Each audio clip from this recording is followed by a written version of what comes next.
बहुत सारे traders strategy builder का यूज़ करते हैं अपनी स्ट्रेटजीज़ को एडवांस एनालिसिस करने के लिए।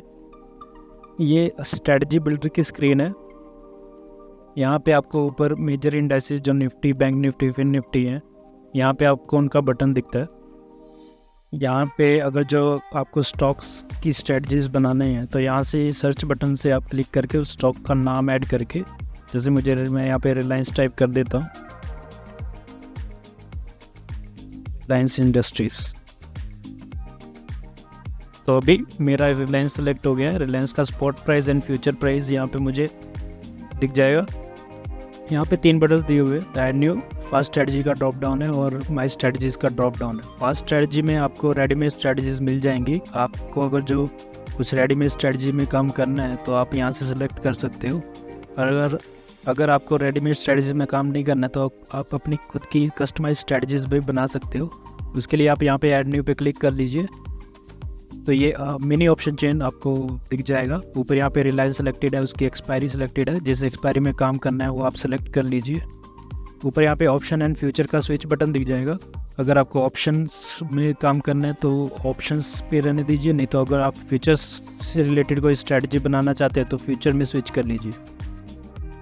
तो पहले मैं ऑप्शंस के कुछ पोजीशन सेलेक्ट कर लेता हूँ। जैसे मैं यहाँ पे एक स्ट्राइक को बाय कर लेता हूँ और पुट साइड एक स्ट्राइक को मैं सेल कर लेता हूँ। उसके बाद जैसे जैसे मैं यहाँ पे सेलेक्ट करता जाऊँगा मेरी पोजीशंस ऐड होती जाएंगी। यहाँ पे मैं एक फ्यूचर भी ऐड कर लेता हूँ। फ्यूचर में स्विच करके मैंने एक दिसंबर का फ्यूचर बाय कर लिया। तो जैसे ही मैं बाय या सेल बटन पे क्लिक करता हूँ तो यहाँ पे मुझे एक लॉट सेलेक्ट करने का ऑप्शन मिल जाता है। जैसे मैं नंबर ऑफ़ लॉट्स को भी एडजस्ट कर सकता हूँ। यहाँ पे प्लस बटन दबाऊंगा तो मेरे लॉट्स इंक्रीज़ हो जाएंगे। तो पोजीशन सेलेक्ट करने के बाद नेक्स्ट मैं यहाँ पे डन का बटन दबाता हूँ तो फिर वो मेरी पोजीशंस जो मैंने सेलेक्ट की थी वो यहाँ पे लेफ़्ट साइड में दिखेंगे।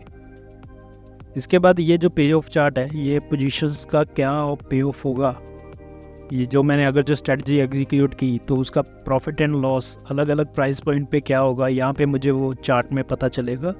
बाकी इस स्ट्रेटजी में कितना प्रॉफिट है, मैक्सिमम प्रॉफिट कितना हो सकता है, मैक्सिमम लॉस कितना हो सकता है, प्रॉफिट के ब्रेक इवेंस क्या होते हैं। ब्रेक इवेंस मीन्स ऐसा क्या कौन सा प्राइस पॉइंट है जहाँ पे ना मुझे प्रॉफिट होगा ना लॉस होगा।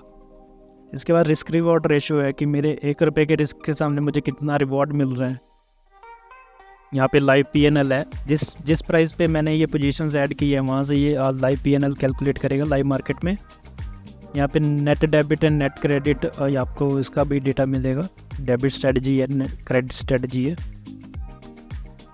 उसके बाद अगर मुझे किसी लेग को डिलीट करना हो तो मैं यहाँ से इजीली क्लिक करके मैं डिलीट कर सकता हूँ।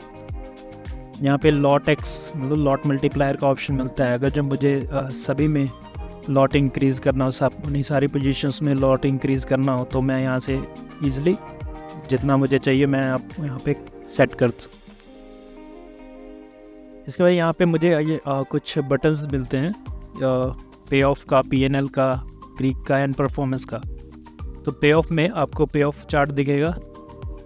पे ऑफ चार्ट में आप देख सकते हैं एक एक्सपायरी की लाइन है कि एक्सपायरी वाले दिन मेरा क्या पे ऑफ होगा, और एक ब्लू लाइन है जो बताएगा कि मुझे अगर ये मैं स्ट्रेटजी आज एग्जीक्यूट करता हूँ तो आज के दिन मेरा क्या पे ऑफ होगा, वो मुझे ये ब्लू लाइन से पता चलेगा। अगर मुझे कुछ अलग डेट का पे ऑफ चाहिए कि मान लो कि अगर जो एक्सपायरी में 5 दिन है और मुझे 2 दिन के बाद का पे ऑफ देखना है तो यहाँ पे एक स्केल मिल जाएगा, टारगेट डेट का स्केल। यहाँ से मैं वो डेट सेलेक्ट कर लूँगा तो यहाँ पे एक थर्ड लाइन अपीयर होगी जो डॉटेड लाइन है, उससे आपको टारगेट डेट का पे ऑफ पता चलेगा। इसके बाद यहाँ पे पीएनएल के सेक्शन में आते हैं। यहाँ पे मेरा क्या प्रॉफिट लॉस होगा यहाँ से पता चलेगा। यहाँ पे ईच पर लेग के हिसाब से क्या प्रॉफिट होने वाला है, क्या लॉस होने वाला है, यहाँ पे पता चलेगा। अगर मैं कुछ टारगेट प्राइस सेट करता हूँ, मान लो मुझे कुछ अंडरलाइंग प्राइस ऊपर जाती है नीचे जाती है, तो मैं यहाँ से नीचे वाले स्केल से उसको एडजस्ट करके मैं अपना टारगेट पीएनएल भी देख सकता हूँ। तो जैसे जैसे मैं ये अंडरलाइंग प्राइस बढ़ाता जाऊँगा मेरा टारगेट पीएनएल भी चेंज होता जाएगा। अगर ये डेटा मुझे लॉट के हिसाब से चाहिए कि मान लो मुझे पर लॉट के हिसाब से कितना प्रॉफिट एंड लॉस होगा, तो यहाँ पे एक पर लॉट का भी टॉगल बटन दिया गया है। तो पर लॉट में मैं ऑन कर देता हूँ तो ये मेरा जो प्रॉफिट एंड लॉस है ये पर लॉट के हिसाब से है। अगर मैंने यहाँ पे 3 लॉट यूज़ किए हैं अपने पोजीशंस में, तीनों लॉट का कितना प्रॉफिट एंड लॉस होगा, तो मैं यहाँ पे नंबर ऑफ़ लॉट्स पे भी टॉगल बटन ऑन कर लेता हूँ। तो यहाँ पे मुझे नंबर ऑफ़ लॉट्स मतलब मेरी जो पोजीशन है सभी लॉट्स का कंबाइन करके कितना प्रॉफिट लॉस है यहाँ पे पता चलेगा। इसके बाद ग्रीक्स का सेक्शन है कि जो मेरी पोजीशन है उसके ग्रीक्स क्या हैं, डेल्टा, थीटा, गामा क्या है, यहाँ पे उनकी वैल्यूज़ मिलेगी। इसके बाद परफॉर्मेंस का सेक्शन है कि ये जो स्ट्रेटजी अपने पिछले कुछ दिनों में इसने क्या परफॉर्मेंस दी है, यहाँ पे आप उसका एनालिसिस कर सकते हैं। इसके बाद वापस नीचे जो स्केल्स हैं पे ऑफ में अभी दिखते हैं, यहाँ पे एक एडजस्ट आईवी का भी सेक्शन है कि अगर जो मुझे लगता है कि आईवी इंक्रीज़ होने वाली है या कम होने वाली है, तो यहाँ से मैं उस आईवी के वैल्यूज़ को भी एडजस्ट कर सकता हूँ। तो जैसे जैसे मैं आईवीज़ को चेंज करूँगा मेरा वहाँ पे मेरा पे ऑफ चार्ट और पीएनएल टेबल उस हिसाब से अपडेट होता रहेगा। उसके बाद नीचे यहाँ पे स्टैंडर्ड डेविएशन का सेक्शन है। स्टैंडर्ड डेविएशन क्या होता है, यहाँ पे स्टैंडर्ड डेविएशन का मतलब है कि मार्केट कितना डेविएट हो सकता है अपने लाइव प्राइस से, उसके पॉसिबिलिटीज़ क्या होती हैं। यहाँ पे 1SD का सेक्शन है कि 1SD मतलब फर्स्ट स्टैंडर्ड डेविएशन की क्या वैल्यूज़ है। यहाँ पे प्राइस रेंज दिया हुआ है, ये पॉसिबल प्राइस रेंज है कि 68% चांसेस है कि मार्केट इसी प्राइस रेंज में रहेगा। उसके बाद सेकंड स्टैंडर्ड डेविएशन है, तो सेकंड स्टैंडर्ड डेविएशन बताता है कि 95% पॉसिबिलिटी है कि मार्केट इस प्राइस रेंज में रह सकता है। इसके बाद मान लो ये मैंने स्ट्रेटजी बना लिया, अगर जो इस स्ट्रेटजी को मुझे ट्रेड करना है तो मैं उसका एक वर्चुअल पोजीशन भी क्रिएट कर सकता हूँ। यहाँ पे सेव स्ट्रेटजी का बटन दिया हुआ है, तो सेव स्ट्रेटजी के बटन पे क्लिक करने के बाद ये स्ट्रेटजी का नाम पूछता है कि जिस नाम से आप सेव करना चाहते हैं। तो मैं यहाँ पे स्ट्रेटजी लिख देता हूँ, स्ट्रेटजी।